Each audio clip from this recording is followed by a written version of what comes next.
Hi everyone, welcome to our channel Lalitha Sahasra blogs. ఏంటి ప్లేట్లో వేస్తున్నాను ఇవి అనుకుంటున్నారా? ఏం లేదండి, ఇంట్లోనే రసం పౌడర్ ప్రిపేర్ చేసి రసం చేసుకుందామని 2 స్పూన్ల ధనియాలు, హాఫ్ స్పూన్ జీలకర్ర, ఒక 15 మిరియాలు, ఒక పావు స్పూన్ కన్నా తక్కువ మెంతులు, ఒక 2 ఎండుమిర్చి ముక్కలు చేసి వేసుకున్నాను. కొద్దిగా కరివేపాకు కూడా వేసుకున్నాను. వీటిని అన్నిటినీ డ్రై రోస్ట్ చేసుకోవాలి. ఎందుకు రసం పౌడర్ ఇంట్లోనే ప్రిపేర్ చేసుకోవడం అంటే, బయట ప్యాకెట్లో దొరికేవన్నీ కూడా మంచివి కాదు. రెండోది ఏంటంటే, ఇక్కడ నార్త్లో రసం అన్నా చారన్నా ఎవ్వరికీ తెలీదు. అండ్ రసం పౌడర్ కూడా మార్కెట్లో అవైలబిలిటీ ఉండనే ఉండదు. అందుకని చెప్పి ఇంట్లోనే ప్రిపేర్ చేసుకుంటాను. ఇది వరకు నేను ఇంటికి వచ్చినప్పుడు తెచ్చుకునేదాన్ని, కానీ ఇప్పుడైతే ఓన్గా ఇంట్లోనే ప్రిపేర్ చేసుకుంటున్నాను. ఎందుకంటే బయట మసాలాలు అవి కూడా కల్తీ ఎక్కువ ఉంటుందని మనం న్యూస్లో చూస్తున్నాం, యూట్యూబ్లో చూస్తున్నాం కదా, అందుకని చెప్పి ఇక్కడ డ్రై రోస్ట్ అయిపోయాక స్టవ్ ఆఫ్ చేసి పూర్తిగా చల్లారిపోనివ్వాలి. మసాలాలు అయితే మాడనివ్వకూడదు. చల్లారాక మిక్సీ జార్లో వేసుకుని కొద్దిగా ఇంగు వేసుకుని పౌడర్ చేసుకోవాలి. ఇంగు వేసుకుంటేనే రసం పౌడరు బయట వచ్చినంత స్మెల్ వస్తుంది, టేస్ట్ కూడా బాగుంటుందన్నమాట. ఈ రసం పౌడర్ని ఎక్కువ క్వాంటిటీ కూడా చేసి స్టోర్ చేసుకోవచ్చు. ఇదైతే నాకు 3 టైమ్స్కి వస్తుంది అంతే. నేను ఒక గిన్నెలో టమాటో ప్యూరీ వేసుకున్నాను. 2 టమాటోలను ప్యూరీ చేసి వేసుకున్నాను. కొద్దిగా పసుపు, 1 స్పూన్ సాల్ట్ వేసుకున్నాను. ఇంకొంచెం కూడా పడుతుంది సాల్ట్. ఒక 400 ml వాటర్కి నేను ఇప్పుడు రసం పెడుతున్నాను. ఇవి చింతపండు నీళ్ళు అనమాట. నిమ్మకాయ సైజు కన్నా తక్కువ చింతపండు నానబెట్టాను, ఆ వాటర్ వేసుకున్నాను. ఇవి వచ్చి శనగలు ఉడికించిన నీళ్ళు అనమాట. శనగలు ఉడికించాను. ఆ వాటర్ వేస్ట్ చేయకుండా రసానికి వాడుతున్నాను. ఇంకా కొద్దిగా మామూలు వాటర్ కూడా యాడ్ చేసుకుంటున్నాను.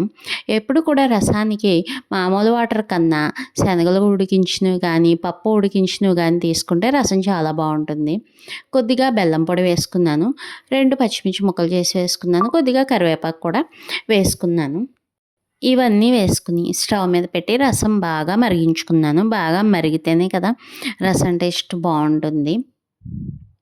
ఇక్కడ నార్త్లో రసమన్నా చారన్నా ఎవరికీ తెలీదు. సాంబార్ అయినా కొద్దిమందికి తెలుసు, కానీ ఇవి తెలియవు అన్నమాట. మనం ఎవరికైనా రసం కానీ, సాంబార్ కానీ, పులిహోర కానీ ఇస్తే వాళ్ళు ఇష్టంగా తింటారు. ఇంట్లో చింతపండు చాలా తక్కువ వాడతారనమాట.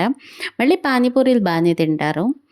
కానీ ఈ పులుపు ఐటమ్స్ మన సౌత్ ఇండియన్స్ ఎవరైనా తారసపడితే సాంబార్ ఎలా చేస్తారు, రసం ఎలా చేస్తారని అడుగుతారనమాట. నేను ఇక్కడ 1 స్పూన్ రసం పౌడర్ వేస్తున్నాను. మరుగుతున్నప్పుడు 1 స్పూన్ సరిపోతుంది. నన్ను రసం పౌడర్ కూడా చాలామంది అడుగుతారు. నాకున్న కొద్దిమంది సబ్స్క్రైబర్స్లో హిందీ వారే ఎక్కువ ఉన్నారు కాబట్టి ఈ వీడియో చూసి వారు ట్రై చేస్తారని అనుకుంటున్నాను. ఇక్కడ రసం మరిగిపోయింది. దీనికి తాలింపు వేసుకోవడమే చాలా సింపుల్గా. రసం బాగా మరిగాకని స్టవ్ ఆఫ్ చేసుకోవాలి. ఇక్కడ నేను తడకా ప్యాన్ పెట్టుకుని ఆయిల్ వేసుకుని ఆవాలు, జీలకర్ర, మెంతులు, ఎండుమిర్చి, కరివేపాకు, ఉల్లిపాయ ముక్కలు, దంచిన వెల్లుల్లి, కొద్దిగా ఇంగువ వేసి, కొన్ని పచ్చిమిర్చి కూడా వేసుకోవచ్చు. నేను ఆల్రెడీ రసంలో వేసాను, ఆ కారం సరిపోతుందని వేయలేదు. వేసుకుని తాలింపు వేసుకోవడమే. రసం అయితే చాలా బాగుంటుంది.